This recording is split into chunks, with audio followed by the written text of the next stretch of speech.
These final three subjects are like icing on the cake.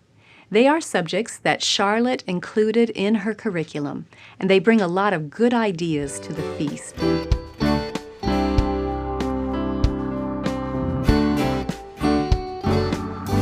Welcome to the Simply Charlotte Mason podcast. I'm Sonia Schaefer. We're in the middle of a series on making the transition to a Charlotte Mason approach in your homeschool. We've been walking through how you can make that transition in stages, getting comfortable at each stage before you move on to the next one. Today is stage 5. If you haven't watched the videos for stages 1 through 4, I encourage you to do those first. Today, I want to tell you about 3 final subjects that you can add in to your schedule. It will add wonderful variety to your week and to your children's education.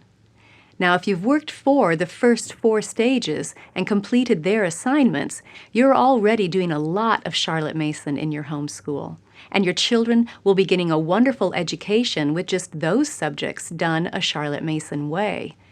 These final 3 subjects are like icing on the cake. They are subjects that Charlotte included in her curriculum, and they bring a lot of good ideas to the feast. So I encourage you to add them in as you are ready.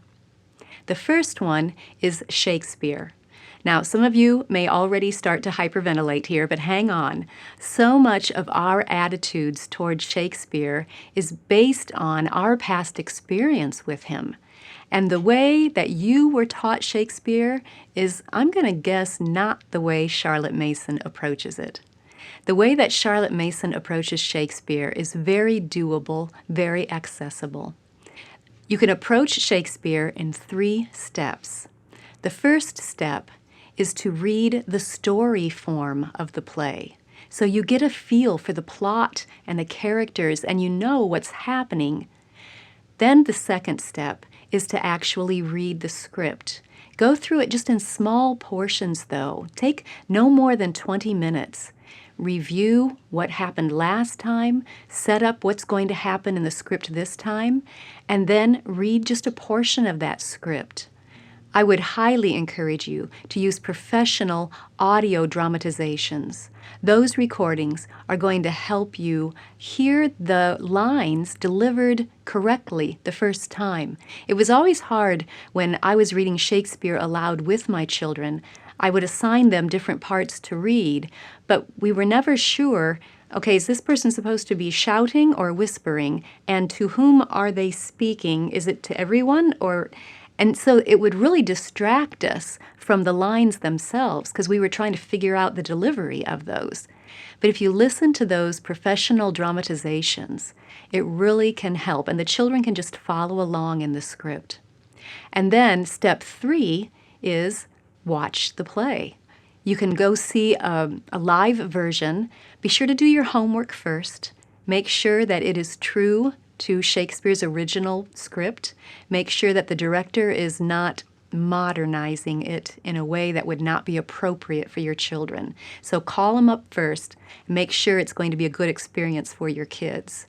Or you can watch a video version. Again, preview to make sure that it's going to be appropriate for your children. We have a resource called Shakespeare in 3 Steps that should be very helpful to you.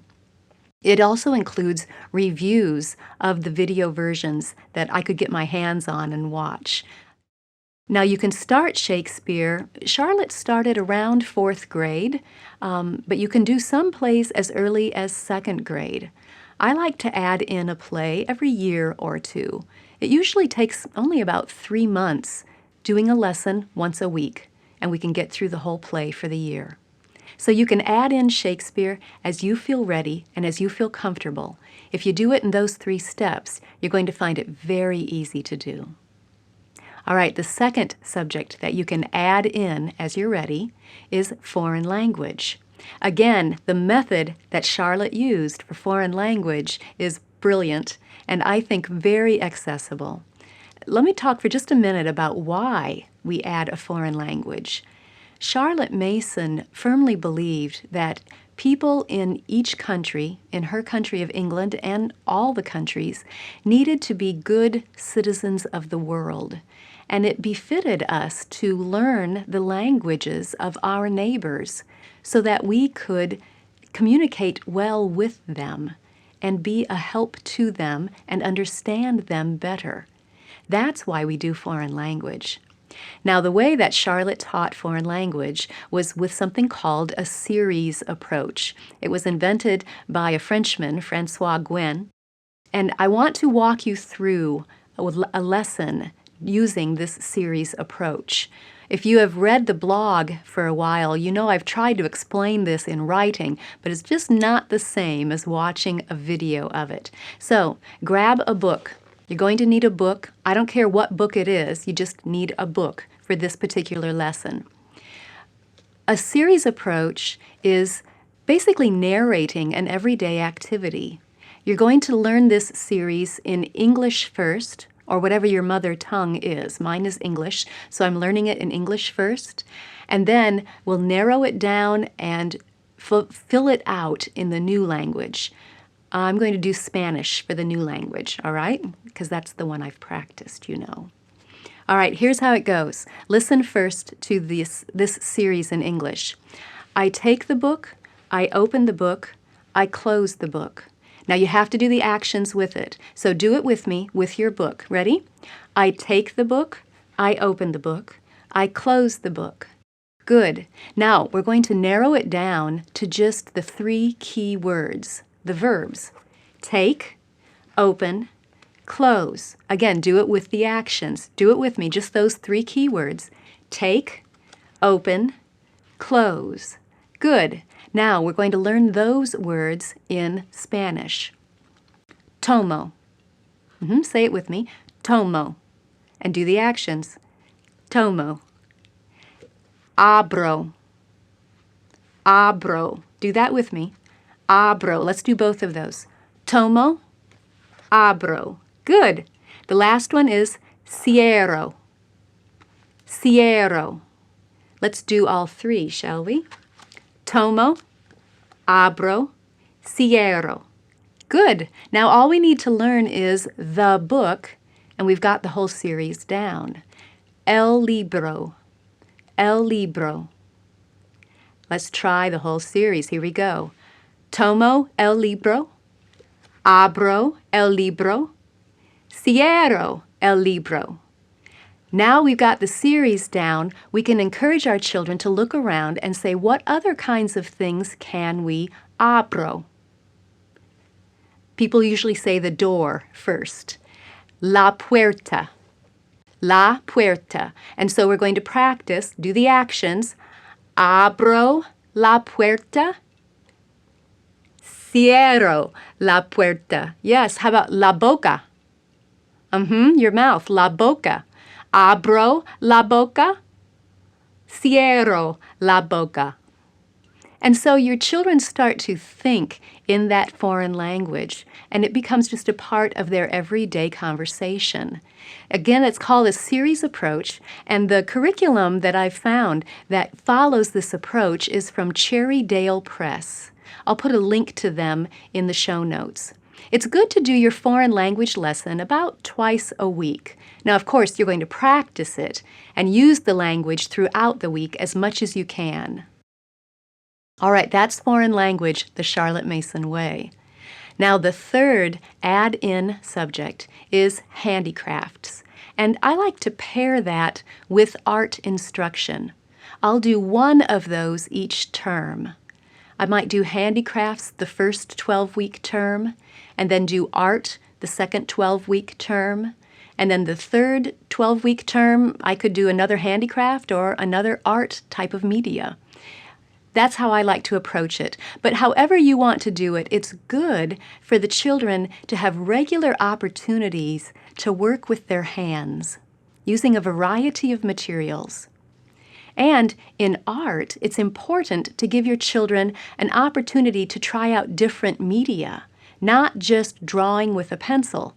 A child who isn't very good at drawing might excel at watercolor or pastels or sculpture.